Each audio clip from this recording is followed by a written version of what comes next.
Hi everyone, today we have a new video review, and as you can see, this time we are going to talk about fresh release from Foreart, and this is the same brand as Hobby, so now they are just named as a Foreart. But what we have here is a 1/72 scale armored vehicle kit. As you can see, it's a 142 HIMARS, so high mobility artillery rocket system, and we have here I would say the final shape of this kit. It should be already available, so you should be able to get it in any good model shop, and this is the final shape, so nothing will change. By the way, the kit number is 2006, and the box size is not that huge, even though this is a truck in 1/72 scale. Here you can see comparison with my hand. We also have quite nice box art here, and also on the side you can see the cover print of one of the marking options. Then we have some information about the size here. So the length of the assembled model will be 109 millimeters, and here you can see the 3D images of the assembled model. So as you can see, there is a lot of stuff going on, and it will be interesting to check what is actually copied here.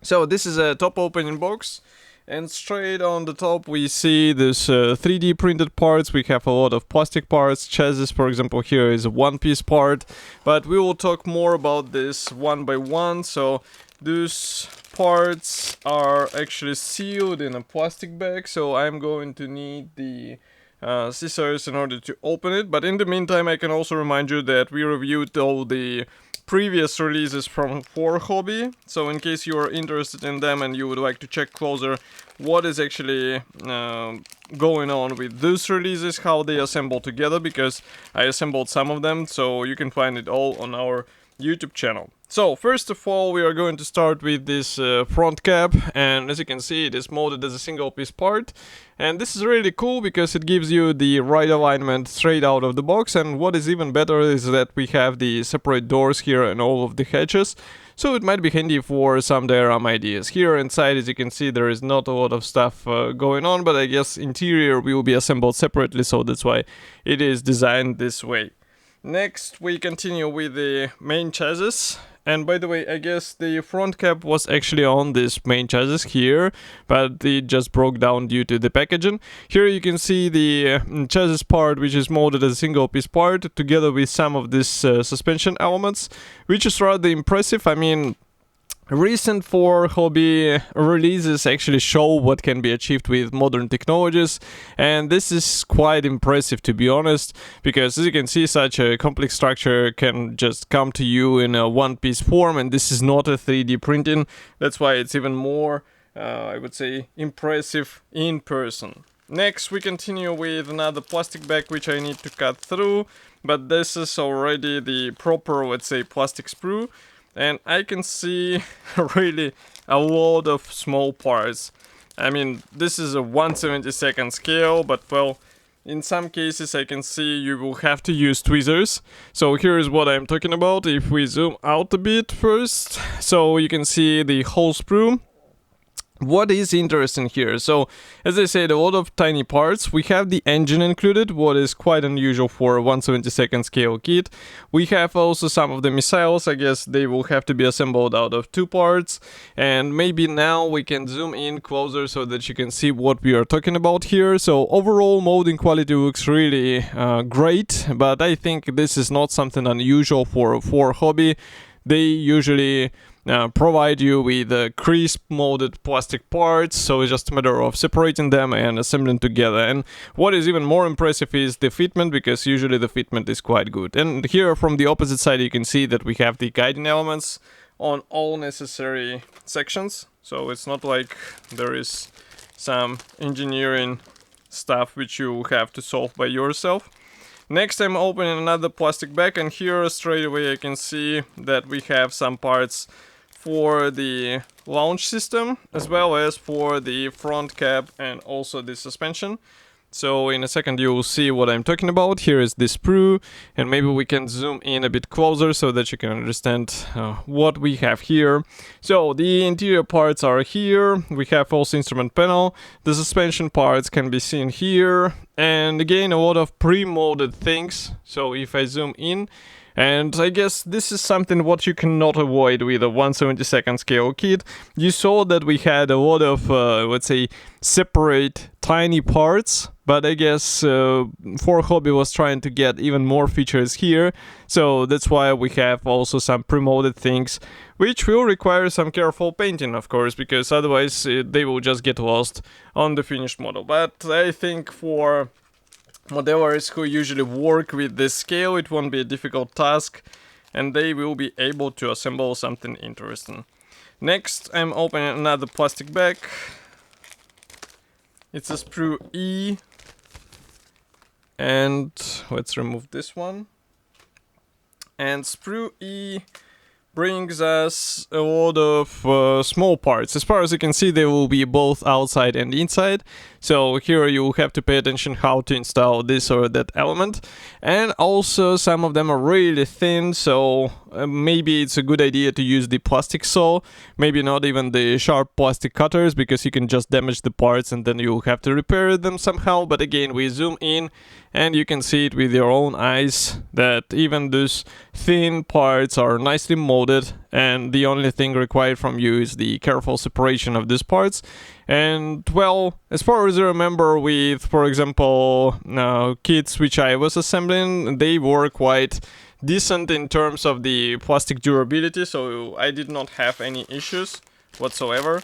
But still, it's better to be careful than to be sorry and trying to repair such tiny parts.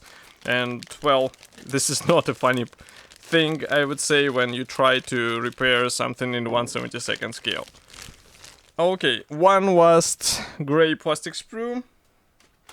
So I will just need a second to move the plastic back aside. As you can guess, here we have the parts for the launch system.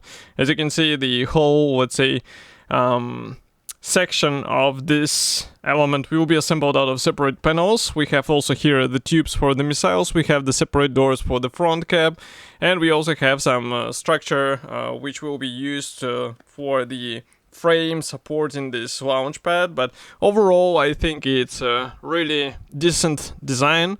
And as you can see, we even have these parts protected with the plastic sprue. And here you can take a look at the doors. Maybe it's worth also flipping them over, because we have some interior features as well. So once you open these parts, they will not be just blank doors. And this is really great because, well, on all of their For Hobby kits, they usually think about interior features as well, even though some might think that it's just a 1/72 scale who might need the interior features in such tiny size. But still, it's cool to get them, and it actually makes you to expose this stuff to show what is actually included inside and why it's a really cool thing to have interior in such tiny scale models. Next, we have the clear plastic sprue. So here I will zoom in. As you can see, these are clear parts which are molded in a quite nice quality. I don't see any masks included here, so in case you wonder how to mask those, you have to cut your own stickers or maybe use the liquid masks, which might be also, let's say, feasible way on how to speed up the assembly and painting process. Next, we continue with a small Ziploc bag which carries several bonuses. Of course, For Hobby kit would not be a For Hobby kit without the P parts, and here you get them on this small P thread. Don't be, let's say, judged by the size of this P thread, because it's a 1/72 scale kit. As you can see, a lot of tiny parts, so it will require some tweezer work. And then we also have the same story with the decals. So as you can see, decal sheet is not that huge, but again, we have a lot of tiny symbols here. You can see comparison with my fingertip, so be careful and you'll be fine. As far as I remember, For Hobby decals, they did not have any issues with application. It's just the size which requires some additional effort in a good sense. Now I'm trying to remove one of the 3D printed wheels because they are absolutely identical, so I can just show you one part. And I also see here we have the 3D printed accessories as well, so I will show them as well. But first, let's start with the wheel. So here it is, one piece part. As I said before, if camera will focus, you will see what I'm talking about. and now you should be able to see we have some details on the tire walls. We have also nice tire pattern, and here you can see also the rim details, which are also quite nice. And of course, separating all of the supports is not really difficult thing to do, so definitely a good addition here. But I also mentioned the additional accessories for this kit. So here we have several jerry cans and also another item. I'm not sure where it will go, maybe for some launch pad details, but again, this is a really cool thing, especially in this size. And next we continue with assembly manual. So this one is printed in color as a small brochure. So here I will zoom out and you can see what I'm talking about. No history note whatsoever, so in case you would like to learn more about this vehicle, find your own reference sources. But we have the parts map, and assembly process starts with an engine, then we continue with the main chassis. And as you can see, some suspension parts gets installed. As far as I remember, 4 hobby manuals were more or less understandable, and I did not have any, let's say, difficult moments with them, but still, it's better just to study the manual first to understand what you have to do and then proceed with the assembly, just a classic approach. Here we continue with the front cab. As you can see, it gets installed onto the chassis. We also work a lot with P parts already. As you can see, they are marked with the yellow color. Here you can see, by the way, the launcher assembly. And then we continue also with no assembling required during rocket missile launch status. Okay, so I guess if you assembling it in a launch position, then you won't have to assemble these parts. Next we continue with the support for the launch pad, and here we have the missile, and I can see that it's written that you do not have to glue the parts, and if you would like to depict it in the launch position. Here you can see the first marking option, and next we continue with 2 more, another one here. And then we have also the separate marking guide with decals application for the launch station. And also you can see the paints chart. And here we have the Foreart hobby. So overall, in my opinion, this is as impressive kit as the previous releases from Hobby. Of course, they will require some previous experience in 1/72 scale, but in my opinion, it's completely worth of its price. So definitely try it out if you're a fan of such small models, and if you don't have a space for a 1/35 scale kit, for example.